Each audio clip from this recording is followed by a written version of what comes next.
In India, 94% of the labor force is the informal sector, meaning thereby you cannot identify the employer-employee relationship. They are on their own. They're employed by somebody on some day and somebody else on the other day. The problem there is defining this individual, because without defining him, you can't benefit him.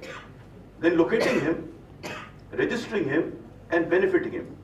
Again, these are very, very difficult jobs.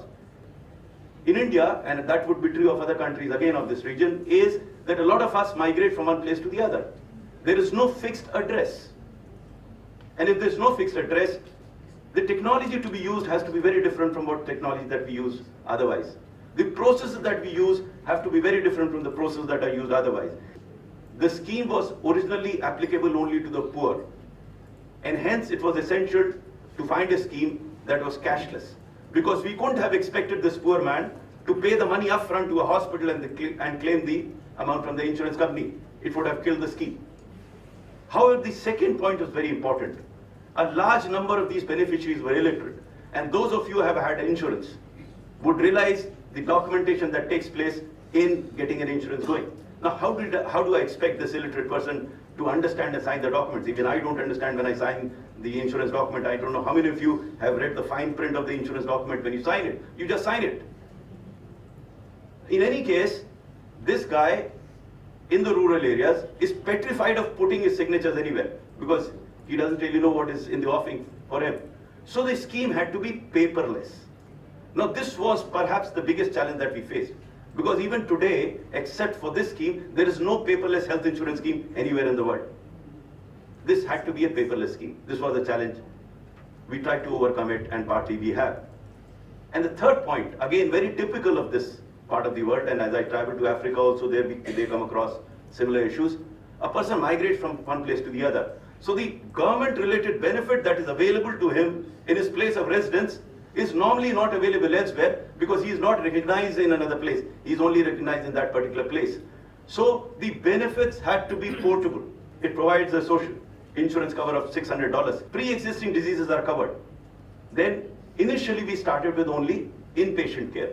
There was a lot of debate about it. Of course, now we are extended to outpatient also gradually. But because of potential moral hazards that have killed most of the health insurance schemes, we started with only inpatient care. It's a cashless coverage for hospitalization. There's a provision of smart card. I'll spend some time on it.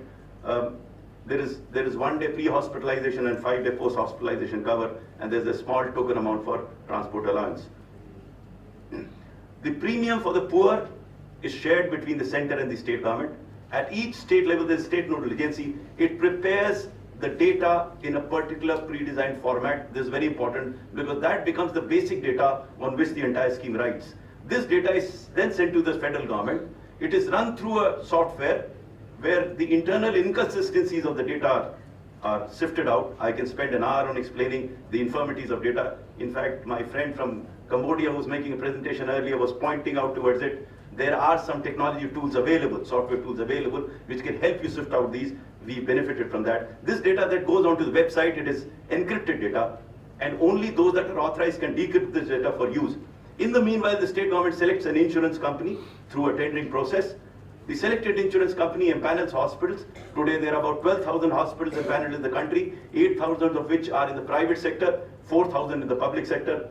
Then there is a district kiosk that is set up, there's a call center, and this is a very interesting function that happens. We have these smart cards are actually delivered, printed and delivered on the spot in the village. There is no such example anywhere in the world. Most of your debit and credit cards are printed elsewhere, and they're delivered to you because you have an address. But these guys don't have an address. If you don't deliver the smart card on the spot, they would probably 50% of them will not reach them. So we do it on the spot. But the identification is done by a government official who's sitting there, who's also given a smart card by us. It's a security card.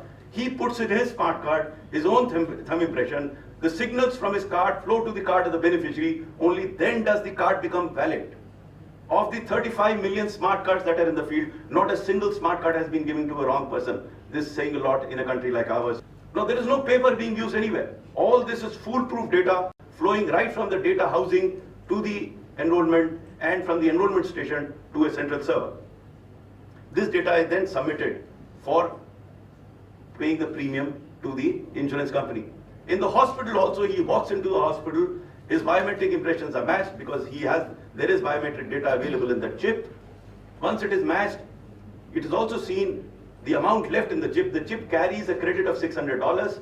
So the amount that is left in the chip is also there. The guy gets admitted, he gets his treatment, he walks out, and this data then gets transmitted to the insurance company, which makes the payment electronically to the hospital. No paper used anywhere. And we are able to track each transaction. Sitting in Delhi, I can know which person went to which hospital in which part of the country, how much he has spent, how much is left. That is the extent of data that we are using. This is a typical smart card that we use. The chip that you see here carries the biometric impression of all the family members. It carries a credit of $600 or whatever the value is in terms of the 30,000 rupees that we have in. The photograph of the head of the family is at the white space, and the chip also carries the photograph of the family. Just in case the card doesn't work, the photograph can be used for identification purposes. Now, how is this different? This is probably the biggest use of IT applications in rural settings anywhere in the world. I think the USP of the scheme is the empowerment of the below poverty life. Because in most of the schemes in India, at least in India, they do not have a choice. In this scheme, they have a choice to visit a hospital of their liking. And finally, and probably most importantly, it has provided a physical identity to these people, poor people who didn't have any identity whatsoever.